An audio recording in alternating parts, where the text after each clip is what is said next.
Monsieur le ministre, bonjour, monsieur le directeur représentant de l'AFD. Bonjour, chers collègues. Donc, j'ai le plaisir de vous présenter le projet PAVI qui nous réunit aujourd'hui, qui est le projet d'appui à la valorisation des initiatives entrepreneuriales. Next slide.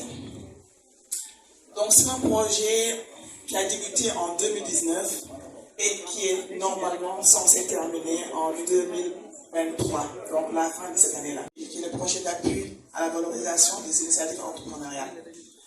Next slide.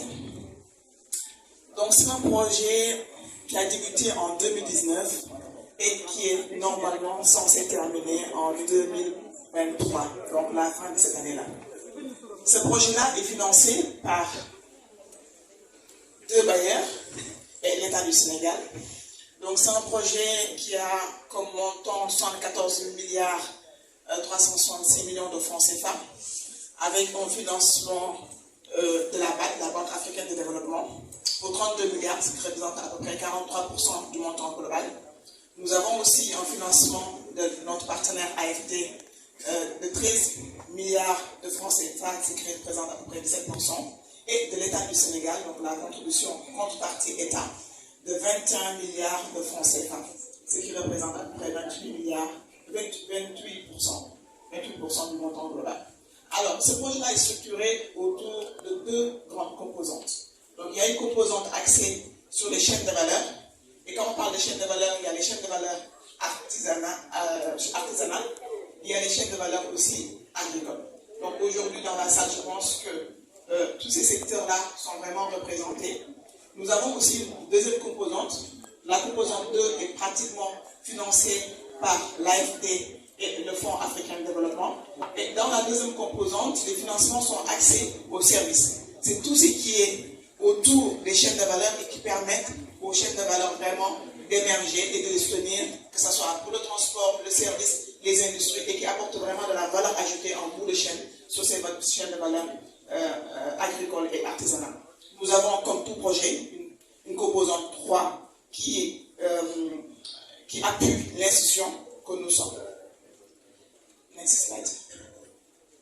Alors, quels sont les résultats qui sont attendus par rapport à ce projet-là?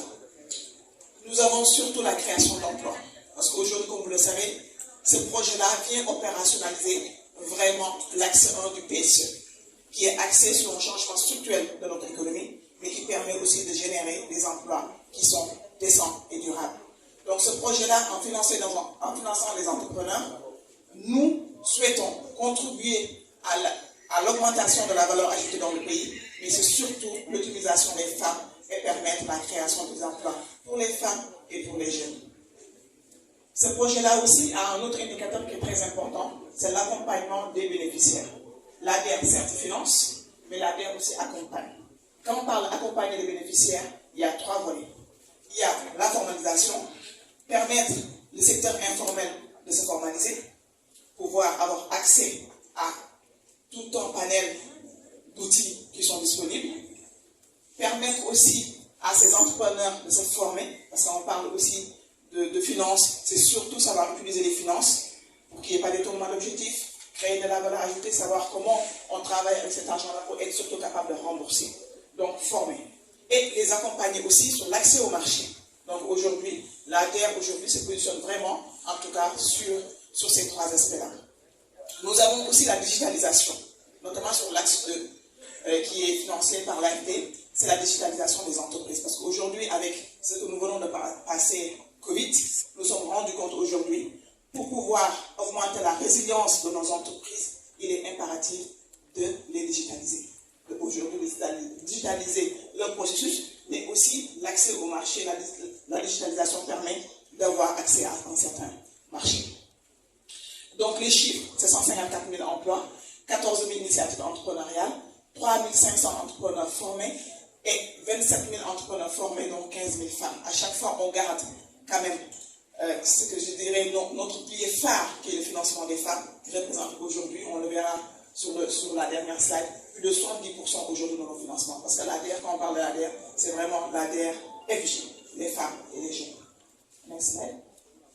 Alors, tout à l'heure, nous avons montré les indicateurs du projet. Qu'est-ce qu'on doit atteindre? Alors, nous en sommes où en fin 2022?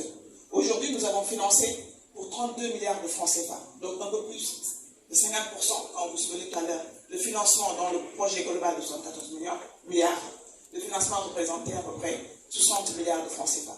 Donc aujourd'hui, nous avons atteint plus de 50% de ce financement-là, de l'enveloppe globale que nous avions. Nous avons aujourd'hui accompagné 12 850 initiatives entrepreneuriales, ce qui a permis de générer 64 000 emplois directs et indirects. Donc ce qui représente aussi à peu près plus de 50% des objectifs, donc à 60% sur cet indicateur-là.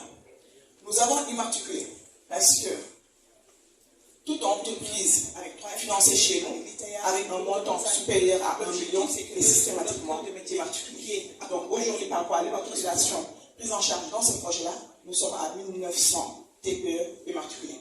Pour la formation, on l'avait vu, c'est un indicateur qui est très important. Nous avons aujourd'hui plus de 1600 personnes formées dans les différents types de métiers qui composent, en tout cas, ce projet-là, comme je l'avais dit, sur la composante 1 et sur la composante 2. Alors, quels sont les secteurs qui sont financés dans ce projet? Nous avons les chaînes de valeur de manière globale. Donc, les chaînes de valeur qui sont composées par l'agriculture. L'agriculture représente aujourd'hui au niveau de la terre 35% des financements de manière globale. Ce qui est reflété aussi au niveau de ce projet-là. L'artisanat, que ce soit l'artisanat d'art, comme on l'appelle, ou l'artisanat, en tout cas, métier dans la mécanique, dans la menuiserie, etc., représente 30%. Nous avons l'élevage qui représente 13%, la pêche représente aussi 13%. C'est un secteur très très important au niveau de la terre, où aujourd'hui, surtout cette année-là, vous verrez, on a fait pas mal de choses, en tout cas, surtout les maillons de la chaîne de valeur, en tout cas, sur la pêche, la pisciculture et l'aquaculture. Nous avons les services qui prennent aussi de l'espace parce qu'ils sont importants, ce qui permet aujourd'hui à ces secteurs, comme je l'appelle, primaires, de pouvoir aujourd'hui accéder à un marché, de pouvoir aussi émerger et créer de la valeur ajoutée. C'est surtout grâce aux services et au transport. Le transport représente aujourd'hui 2% et on verra d'ici la fin du projet, ça va prendre un peu plus de la place parce qu'aujourd'hui, il y a des projets qui sont dans le bail à financer. La répartition par sexe, je l'ai dit tout à l'heure, les femmes représentent plus de 50%. Là, on peut voir que nous sommes à pratiquement 112% de financement des femmes dans ce projet-là. Et les jeunes sont donc à peu près à un peu moins de 30%. Représentent un peu moins de 30% du financement. Next step. Alors, quelles sont les perspectives pour cette année? Comme vous pouvez voir, normalement, le projet est censé terminer cette année. Il nous reste à peu près 36 milliards de francs CFA à financer. Donc, un peu moins de la moitié de l'enveloppe globale que nous disposons. Alors, en termes d'indicateurs, ces 36 milliards doivent nous permettre de faire quoi? De financer la moitié pratiquement des emplois à créer qui nous restaient, à peu près 60 000 emplois, à formaliser, former, capaciter, accompagner plus de 1164 bénéficiaires, accompagner des initiatives entrepreneurs, donc ce sont des sociétés, des PME, TPME, TPMI, à financer 735 minimum, ça c'est le minimum, et surtout la mise en œuvre des conventions. On a eu 2 ans, 3 ans à peu près, où nous avons fait beaucoup de financement, beaucoup d'enrôlement. Ces 2 dernières années, notamment l'année dernière et cette année surtout, vous allez voir, vous voyez un peu dans les réseaux sociaux beaucoup d'appels pour la formation, la formalisation.